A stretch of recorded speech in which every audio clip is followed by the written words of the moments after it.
Last వీడియోలో భయపడిన దుర్యోధనుడు తన గురువు ద్రోణాచార్యుడి దగ్గరకు వెళ్ళి పాండవుల సైన్యాన్ని ఎలా వర్ణించాడో చూసాం కదా. అతని భయం అంతటితో ఆగలేదండోయ్. ఆ తర్వాత అతను ఇంకేమన్నాడో దుర్యోధనుడి మాటల్లోనే మనం ఆ సన్నివేశాన్ని విందామా? ఈరోజు మనం భగవద్గీత మొదటి అధ్యాయంలో 4వ శ్లోకం గురించి తెలుసుకోబోతున్నాం. వెల్కమ్ టు హిందూ సనాతన ధర్మం. ఇక్కడ మన సనాతన ధర్మం యొక్క గొప్ప కథలు, ఆధ్యాత్మిక జ్ఞానం గురించి మీతో పంచుకుంటాం. ఇంకా మా ఛానల్ని సబ్స్క్రైబ్ చేయని వాళ్ళు ఉంటే ఇప్పుడే సబ్స్క్రైబ్ చేసుకోండి and hit that bell icon so you never miss an update. ఇంకా లేట్ చేయకుండా స్టార్ట్ చేద్దామా? దుర్యోధనుడు తన గురువు అయిన ద్రోణాచార్యునితో మాటలు కొనసాగిస్తున్నాడు. ముందు ధృష్టద్యుమ్నుడి ఆధ్వర్యంలో ఉన్న పాండవుల సైన్యాన్ని చూపించి ఒక చురక వేశాడు కదా. నిజం చెప్పాలంటే దుర్యోధనుడు భయపడుతున్నాడు, కానీ ఆ భయాన్ని తన మాటలతో దాచే ప్రయత్నం చేస్తూ చెప్తున్నాడు. అత్ర శూరా మహేశ్వాస భీమార్జున సమయుధి యుయుధానో విరాటశ్చ ద్రుపదశ్చ మహారథః. ఈ శ్లోకం యొక్క అర్థం ఏంటంటే, ఆచార్య, ఈ సైన్యంలో పాండవుల పక్షాన శూరులు, వీరులు ఉన్నారు. వాళ్ళంతా గొప్ప విలువిద్యలో నిపుణులు.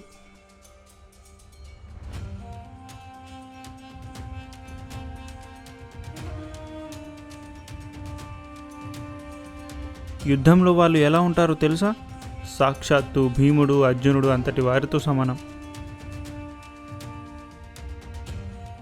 కేవలం భీమార్జునులే కాదు, అక్కడ చూడండి, ధృష్టద్యుమ్నుడు, అతను ఫైర్ లాంటి వారియర్.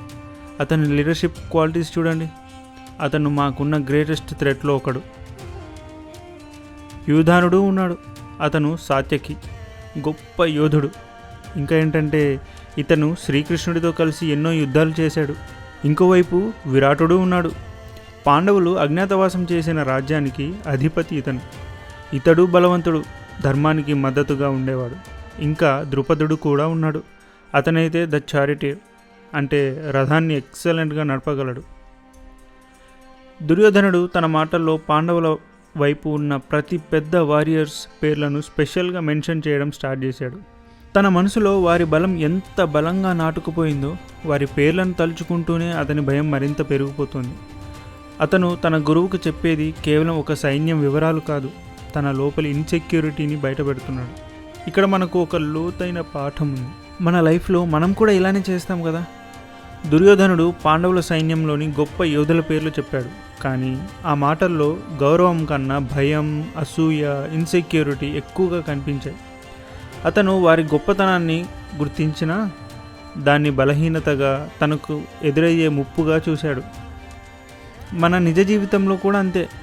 మన చుట్టూ ఉన్నవాళ్ళు, మన ఫ్రెండ్స్, కొలీగ్స్, రిలేటివ్స్ ఏదైనా విజయం సాధించినప్పుడు లేదా వాళ్ళలో ఉన్న గొప్ప లక్షణాలను చూసినప్పుడు మనం వాళ్ళను నిజంగా అప్రిషియేట్ చేయగలమా? లేదా మనలో కూడా దుర్యోధనుడి లాంటి ఇన్సెక్యూరిటీ కలుగుతుందా? వాళ్ళ విజయాన్ని చూసి మనకు తెలియకుండానే ఒక కంపారిజన్, ఒక భయం మొదలవుతుందా? భగవద్గీత మనకు నేర్పేది ఇదే.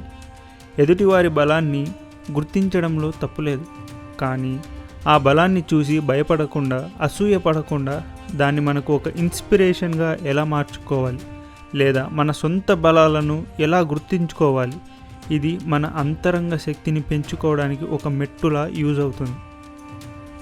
దుర్యోధనుడు పాండవుల పక్షాన ఉన్న యోధులను వర్ణించడం ఇంకా ఆపలేదు. తర్వాత అతను ఏ ఏ పేర్లను ప్రస్తావించాడు? అతని మాటల్లో ఇంకెన్ని భయాలు బయటపడ్డాయి? తెలుసుకోవాలంటే 5వ శ్లోకం కోసం సిద్ధంగా ఉండండి. మీకు ఈ వీడియో నచ్చితే లైక్ చేయండి, కమెంట్స్లో మీ అభిప్రాయాన్ని చెప్పండి. మరీ ముఖ్యంగా ఈ కథను మీ ఫ్రెండ్స్తో, ఫ్యామిలీ మెంబర్స్తో షేర్ చేయండి. ఇంకా చాలామంది ఇలా మన ధర్మాన్ని తెలుసుకోవాలి. త్వరలో కలుద్దాం. జై శ్రీకృష్ణ.